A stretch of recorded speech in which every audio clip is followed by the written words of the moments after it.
किसी दूर दराज सल्तनत में एक जोड़ा रहता था जो बरसों से औलाद की ख्वाहिश रखता था। किस्मत ने मेहरबानी की और एक नन्ही सी बच्ची उनकी जिंदगी में आई, मगर इस खुशी के साथ एक आजमाइश भी आई। उनके घर के करीब एक जादूगरनी का बाग था जिसमें हैरत अंगेज जड़ी बूटियां उगती थी। हमला औरत ने एक खास सब्जा खा लिया जो जादूगरनी की मलकियत था।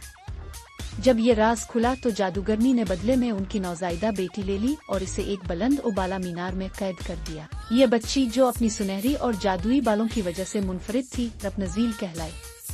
इसके बालों में हैरत अंगेज ताकत थी जो जख्मों को भर सकते और जवानी को कायम रख सकते थे। यही वजह थी कि जादूगरनी इसे कभी आजाद नहीं करना चाहती थी। रत्नज़ील की पूरी दुनिया वही मीनार था जहां सिर्फ एक खिड़की थी और एक वाहिद रास्ता, इसके लंबे बाल।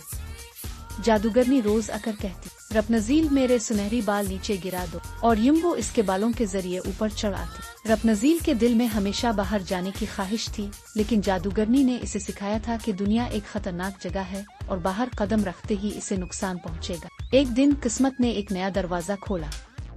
एक चालाक और हुनरमंद चूर फलैन राइडर महल से ताज चरा कर सिपाहियों से भाग रहा था।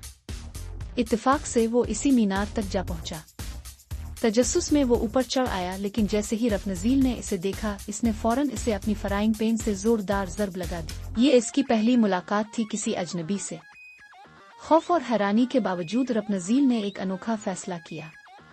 इसने फलैन से कहा, अगर तुम मुझे बाहर की दुनिया दिखाओगे तो मैं तुम्हें तुम्हारा ताज वापस कर दूंगी।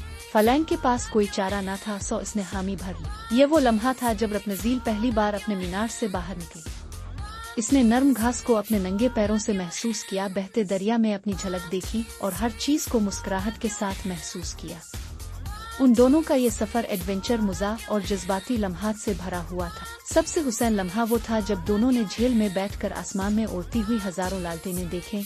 ये वही लालटेनें थीं जो हर साल गुमशुदा शहजादी के नाम पर छोड़ दी जाती थी। जादूगरनी को जब रत्नज़ील की गैर मौजूदगी का इल्म हुआ तो वो भड़क उठी। वो एक चालाकी से इसे वापस लाने में कामयाब हो गई और फलैन को पकड़वा दिया। लेकिन यहाँ कहानी ने एक नया मोड़ लिया। रत्नज़ील ने आखिरकार पहचान लिया कि वो एक आम लड़की नहीं, बल्कि वही गुमशुदा शहजादी थी जिसे बरसों पहले अगवा किया गया था। फलैन ने इसे बचाने के लिए रत्नज़ील के जादुई बाल काट दिए। जादूगरनी की ताकत खत्म हो गई। वो जोर से चीखी और मीनार से नीचे गिरकर फना हो गई। रत्नज़ील अपने असल वालिदैन बादशाह और मलिका से जा मिली। सल्तनत ने जश्न मनाया।